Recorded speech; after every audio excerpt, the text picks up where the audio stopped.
Hola a todos y todas, mi nombre es Soledad Davis, coordino la plataforma educativa psicosimática dedicada al estudio y a la divulgación de la astrología, la psicología y la cosmovisión, y estoy aquí con Juan Manuel Moro. Hola Juanma, ¿cómo estás? Muy bien, acá muy contento de compartir este espacio, Sole. Bien, qué bueno, yo también, y les quiero contar a todos que Juan Manuel es psicólogo y astrólogo védico, y esto me resulta ya de por sí sumamente interesante. Por lo cual, cómo fuiste juntando la psicología occidental con la filosofía oriental. Así que me gustaría que nos cuentes a todos un poco tu recorrido, justamente, cómo te fuiste formando y cómo fuiste llegando a la astrología védica. Bueno. Bueno, eh, bueno, soy psicólogo, me formé acá en Buenos Aires, en la Universidad del Salvador. Este, y hay ahí como un punto que uno anuda cuando empezaron las cosas, ¿no? Y bueno, y hay que ir haciendo algunos recortes. Y en esos recortes empecé a ver que, bueno, vengo de una familia de tíos, abuelos astrólogos, entonces ya todos íbamos naciendo con nuestras cartas, y eran temas que se hablaban, por ahí en la familia en general no tan en profundidad, pero siempre los temas estaban, y en relación a la meditación, al yoga, a través de mis padres. Crecí en Capilla del Monte, en Córdoba, un lugar donde está rodeado de misticismo y ovnis. Y bueno, creo que de alguna manera una parte más racional mía y mercurial intentó ordenar todo eso dentro de la carrera de psicología. Este, y después de ahí, por mis prácticas de meditación y demás, y en ese momento estaba mucho con el Zen, tomé a Lacan, que iniciaba el seminario 1 citando a un maestro Zen, y digo, siempre una frase me llevó a pasar 8 años estudiando después psicoanálisis, y formándome, y después del retorno de Saturno, fue como movimientos de estructura, y ahí fue empezar a reorientar mi profesión. Empecé a estudiar formalmente astrología y bueno, empecé con yoga, con Ayurveda, empecé a encontrar una relación y un camino muy grande dentro de la Ayurveda, y digo como un mandala que permite unir toda una parte espiritual, este, y de una visión del hombre más holística, ¿no? ¿Empezaste a estudiar astrología védica u occidental en ese momento? Yo empecé a estudiar primero astrología occidental, o tropical, Mm. y cuando me encuentro con el Ayurveda, ahí empecé a estudiar astrología védica. Y antes de eso, cuando yo estudiaba astrología occidental, no sé de dónde me salía, y hay una astrología en la India, y cómo es, y qué sé yo, o sea, como que ya estaba ahí como el llamadito ese. Combinando. Y bueno, y después siempre buscando como este lugar de integración entre la práctica profesional y, ¿no? Yo ahí digo, me siento un psicólogo estudiando y trabajando con astrología y entendiendo en la astrología como la posibilidad de poder conocer campos más amplios de lo psíquico, ¿no? Mm. este, y sutiles, y me fascina esta relación que tiene el cielo y, ¿no? Cuando uno trabaja una carta y la persona se encuentra, como a uno le pasó cuando le leyeron su carta, en relación con esas energías, y a mí cada año que pasa digo, ¿qué tiene que ver que el planeta esté ahí? Y bueno, y es así, o sea, y es como, Y te hago una encontré. pregunta, porque así como bien decís que cuando uno se hace una carta natal y se explora a sí mismo desde, bueno, desde su carta natal y desde la astrología, es muy revelador. ¿Cómo es que también sucede eso cuando la configuración quizás de los planetas y del ascendente en la astrología védica es distinta y sin embargo también es muy revelador? Bueno, es la gran pregunta con la que, a ver si ganamos el premio Nobel astrológico resolviendo esto. Eh, Creo que, o sea, hay algo, yo vengo entendiendo, o sea, como en muchos lados también se habla y todo, eh, creo que nos confundimos con que somos la carta, Mm, ¿no? Y en realidad lo que somos es una conciencia o un alma o, ¿no?, un sí mismo. Eh, Cada tradición y cada escuela le va a poner un nombre a eso, que está en relación con un plano material.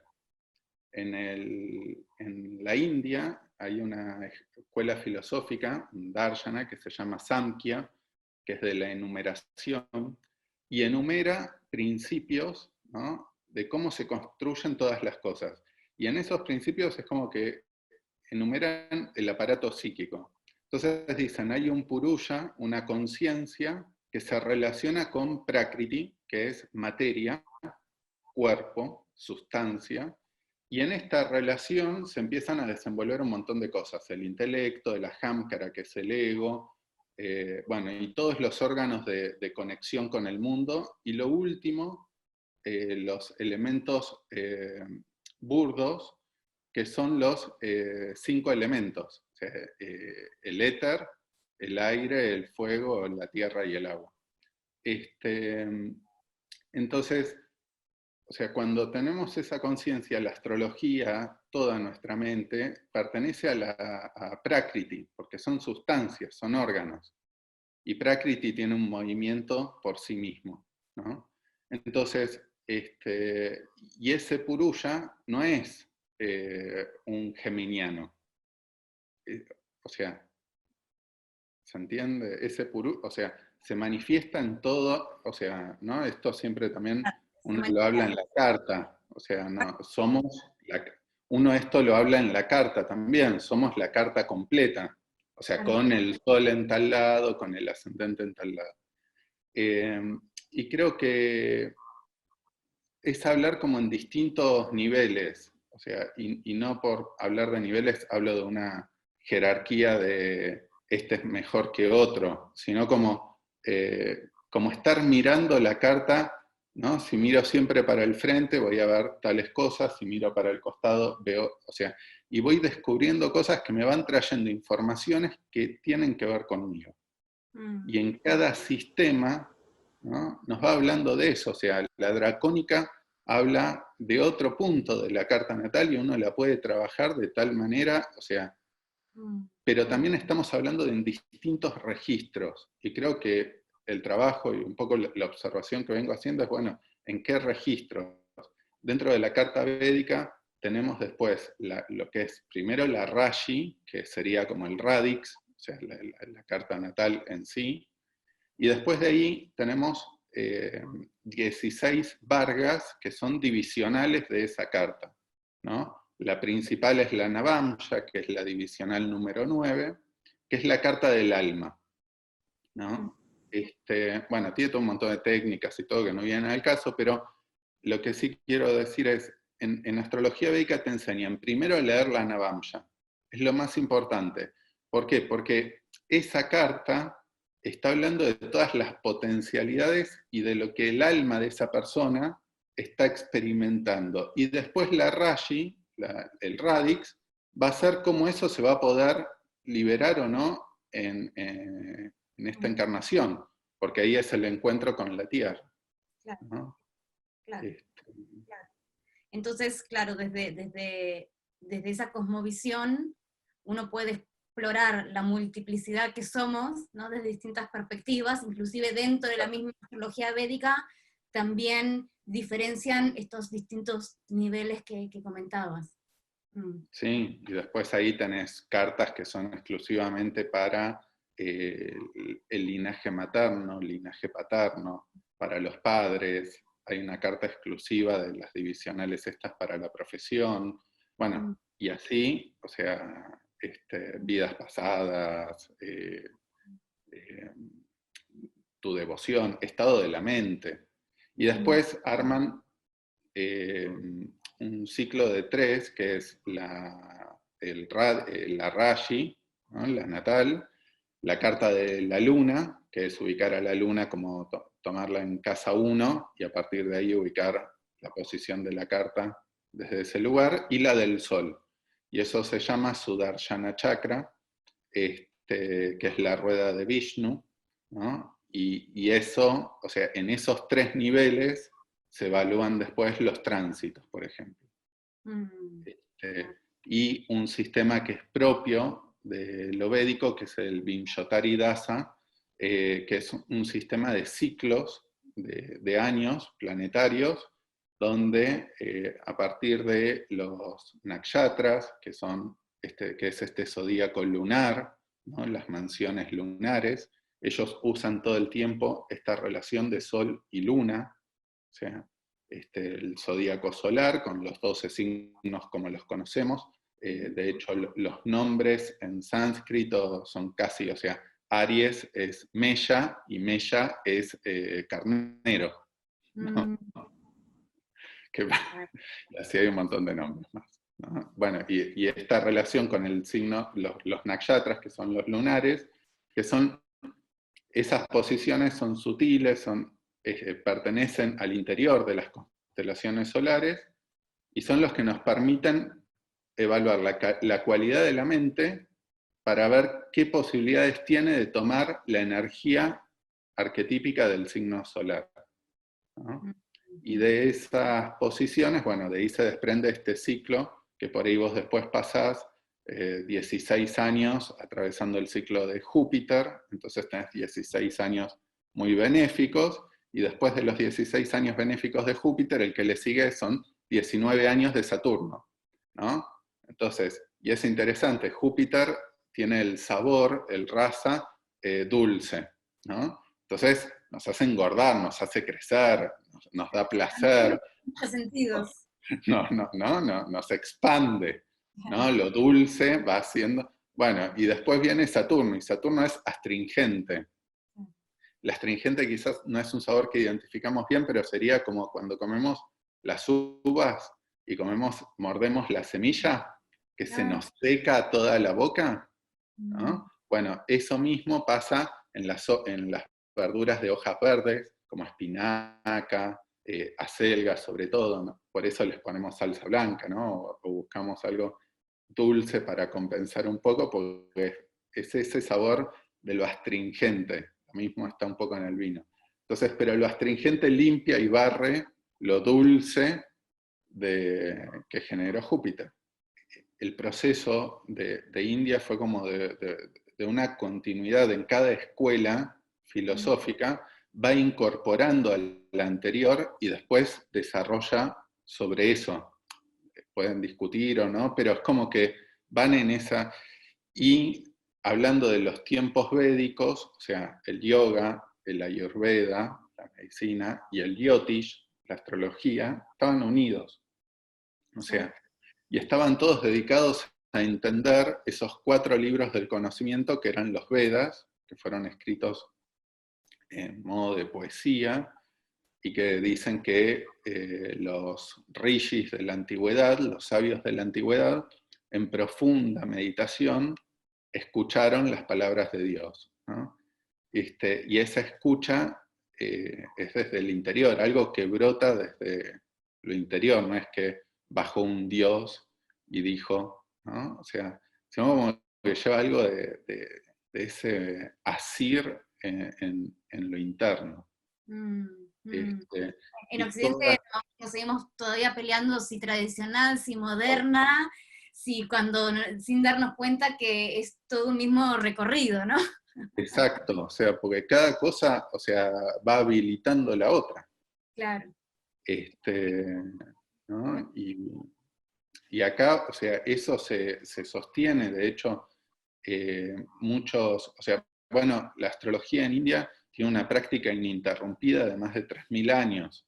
O sea, y muchos de o sea, los textos, miro porque tengo ahí, pero hay textos de hace 2000 y pico de años, escritos escritos que son con los que uno estudia hoy en día, Claro, ¿no? O sea, después hay que bajarlo a nuestra realidad y a nuestro presente, esos preceptos, claro, ¿no? claro, claro, O claro. sea, Sí, estoy pensando que muchas veces en la astrología occidental moderna se lee mucho a, no sé, Lis Green, pero no a Ptolomeo, como por decir, ¿no? claro. Claro, vale. Y tú integras entonces la mirada védica a tu consulta de psicología, psicoterapéutica? Lo pienso también desde mi experiencia, habiéndome hecho la carta contigo, que la mirada con la que abordas la astrología védica y la carta védica, porque quizás, o por lo menos yo tenía esa idea de que la astrología védica tiene mucha esta base filosófica muy, muy hermosa y muy contundente en su práctica, al mismo tiempo que es súper predictiva. Y sin embargo, tu abordaje no fue predictivo, fue muy psicológico, por decir, ¿no? Fue mucho de autoexploración, de autoconocimiento.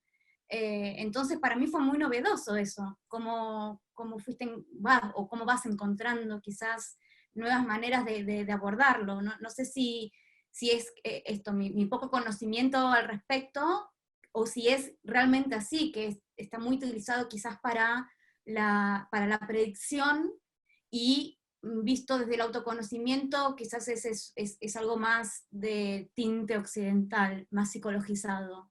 Bueno, ahí, por un lado, está mi influencia y mi modo de trabajo en la astrología, pero este, mi Yotilla Guru, Comila Sutton, ella es una hindú que vive hace 30 años en Occidente, y ella tiene un modo de abordaje mucho más psicoterapéutico. ¿No? Porque el modo es más con, bueno, primero ver cómo evaluar mucho, que esto yo lo tomé mucho en la astrología védica, lo vi más, el hecho de que uno empieza a ver la carta como un quantum, o sea, como cantidades de energías. Vos empezás a evaluar cantidades de energías, ¿no? Y tenés un montón de cartas que el Astakavarga, o sea, son un montón de divisiones. Astakavarga, por ejemplo, es una técnica que cada planeta tiene una cantidad de puntaje a favor y en contra, y por sus posiciones y demás va depositando en cada signo un puntaje en tu carta, ¿no? Entonces, bueno, eso empieza a asignar que cada signo, por ahí hay signos que están mejores que otros, y por ahí eso hace que después un planeta que vos tengas en exaltación, o sea, que esté en su mejor momento, pero está en un signo que ningún planeta invirtió plata ahí, ¿no? Entonces, o sea, no tiene recursos, se exalta, pero se exalta con 2 pesos, ¿no? O sea, y por ahí si está en una... Entonces es como que uno siente, sí, pero no, o sea, no lo siento tan fuerte esta exaltación, no me encuentro tanto, y no tengo atrás porque ningún planeta invierte. Bueno, y así tienen un montón de técnicas donde vos vas viendo quantum de energía. O sea, qué cantidad de energía hay, o sea, más allá de lo que está puesto en el cielo por posición, ¿no? O sea, lo védico tiene una parte muy fuerte de predicción, pero bueno, para mí la carta es la posibilidad de un encuentro con recrear y, bueno, y la predicción es que va a venir tal planeta y va a estar pasando por ahí, pero después me parece que hay que cuidar mucho la libertad de qué es lo que cada uno hace con eso. Claro. Bien, vas a estar dando un seminario ahora en psicosomática, va a ser una introducción, ¿no? Después vamos a ver cómo seguimos. ¿Qué vas a estar compartiendo en esta introducción? Bueno, ¿Cómo vas a introducir en el mundo infinito de la astrología védica? esta introducción, por más de que parezca, o sea, a ver, hay algo donde es el encuentro con otro idioma y otra cultura, ¿no? Otro registro. eh, entonces nos lleva como a cosas más de lo inconsciente, ¿no? De hecho, Jung, en un texto de Psicología del Yoga Kundalini, donde él va eh, hablando sobre el proceso de individuación y los chakras, o sea, él ahí empieza a decir, ellos tienen una relación mucho más cercana con lo inconsciente, y siempre lo inconsciente suena como incómodo o como es un montón, ¿no? Entonces, esto de querer.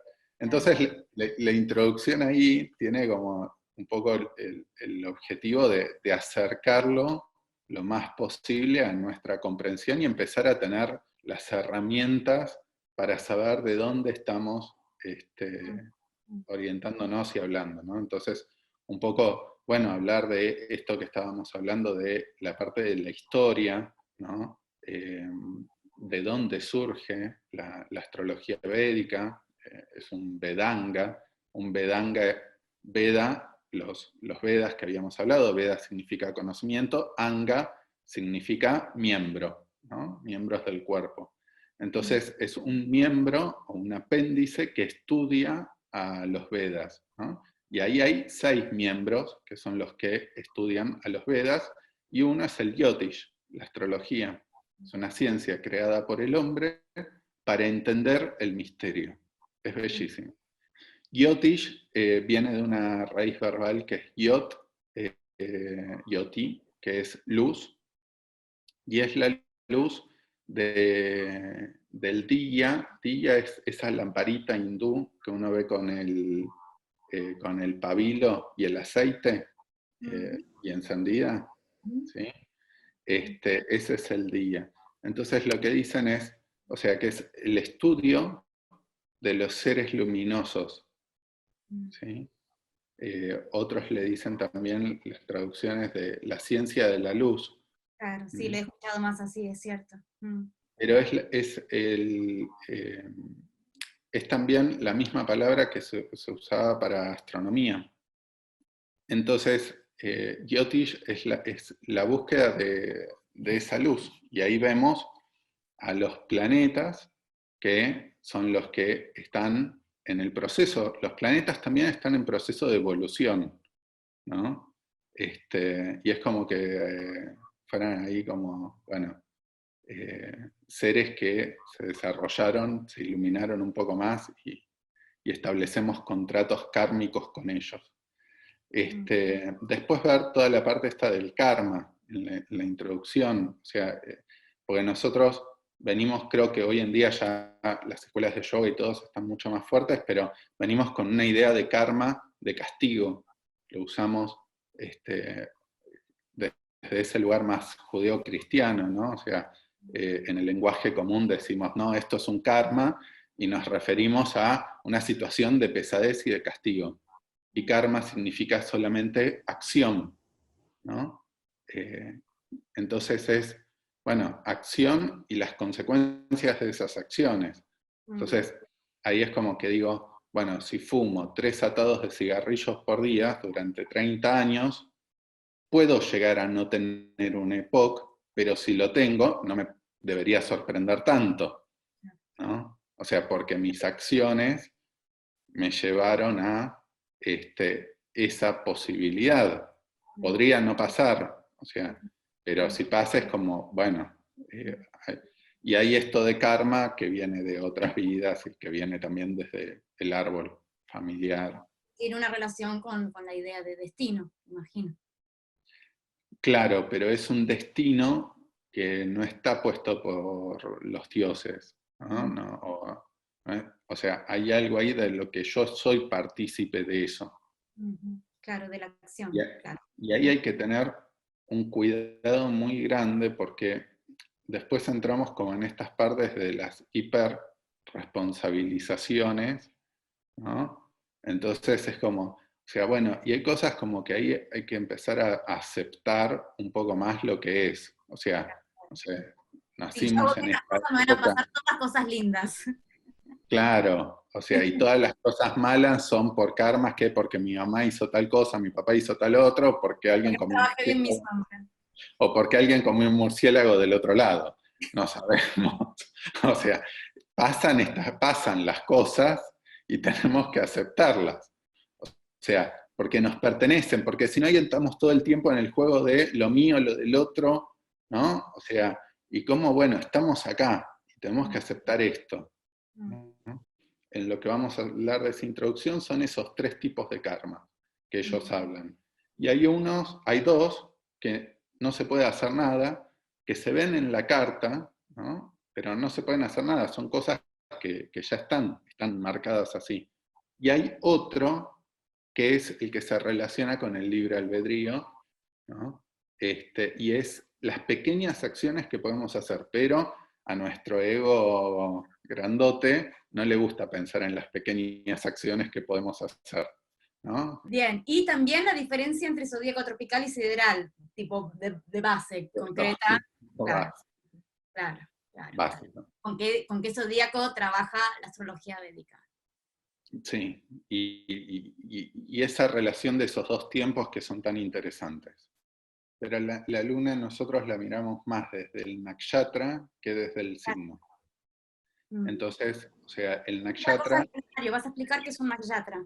Vamos a hablar de un poco la visión de zodiacal, no de los signos, porque las interpretaciones ahí son las mismas, no hace falta. Sí voy a hablar de la división en 3 que hacen del zodíaco y cómo es el alma que va teniendo sus experiencias a través de eso, ¿no? De esos 3 tiempos que ellos marcan en el zodíaco. Y después de las nakshatras también brevemente como estas nociones de dónde salen y cómo es la relación. Vale. Y una cosita más que creo que queda, que vas a estar compartiendo, cuál es, digamos, cómo se mira la identidad en una carta natal védica, que es diferente también a la occidental. Exactamente, porque desde Occidente tomamos para la identidad del Sol, por eso decimos... Es una cultura solar. Claro, en mi caso, o sea, el Sol estaba en Géminis tropical, entonces yo soy de Géminis, Sí. pero para la védica, el momento de identidad principalmente es el ascendente, que es el evento más importante de esta vida, porque nos conecta con las vidas previas y con lo que se va a desarrollar, o sea, cuáles son los karmas que voy a tener en esta vida. Y es el momento de unión del alma con la materia. Dicen que, o sea, bueno, ahí después también cada uno, o sea, pero tradicionalmente lo que dicen es que cuando nace la criatura humana y toma su primera inhalación, ahí el alma toma contacto con la materia. Entonces, desde ese lugar y mirando hacia el este, vemos el signo que está en ascendente, y esa es la identidad. O sea, que en astrología occidental también al ascendente le damos, o sea, un lugar de importancia. No es que, no. Pero acá es como, es esa identidad. ¿Por qué? Porque la identidad después es desechable. O sea, una vez que pasa esta vida, ya está. Claro. No usas más esa identidad. O sea, en realidad cada vez que encarnamos vamos usando alguna zona del zodíaco que es la que necesitamos para esta encarnación, ¿no? Y el zodíaco lo tenemos entero a disposición nuestra en cada carta. Claro, claro. Que, o sea, no es que soy una sola energía. Se expresa desde ahí, pero soy todas. Claro, claro. ¿No? No, Y la otra es la luna, que es la mente. claro, y filtra estas energías, digamos. Y filtra estas energías y es cómo voy a estar viendo y cuáles son mis impresiones. Y ahí es mucho el análisis de las nakshatras. Claro, claro, claro. A mí me resulta súper interesante eso también porque desde la historia de la astrología occidental, la cosmovisión geocéntrica tiene muy claro el mundo sublunar como filtro y sustancia de las demás esferas planetarias, ¿no? Sí. Bueno, en el mito védico, la luna es el último planeta en nacer, ¿no? Y tiene su dominio solamente sobre la Tierra. Entonces, o sea, ellos le prestan mucha atención a la luna porque entendiendo la luna, que es entender nuestra mente, recién ahí podemos empezar a liberarnos. O sea, porque ahí la India tiene una orientación mucho hacia el moksha, o sea, la liberación, ¿no? La liberación del sufrimiento, o sea, y eso se da por la comprensión. Entonces, conociendo nuestra mente, conociendo a nuestra luna, ¿no? O sea, meditando mucho en ella, no para ser, sino para conocerla, Claro, ¿no? Puedo empezar a ir desarmando las estructuras y esas barreras. claro, claro, y que se vuelva vehículo. Y que se vuelva vehículo, exacto. Claro. Bueno, Juanma, Bueno, gracias. Vamos a seguirla pronto entonces en el seminario. Están todos invitados a participar y compartir con Juanma. Seguiremos también expandiendo nuevas visiones sobre la astrología, incorporando la astrología védica. Así que, bueno, Juanma, muchas gracias y a nos vos, vemos pronto. gracias. Chao.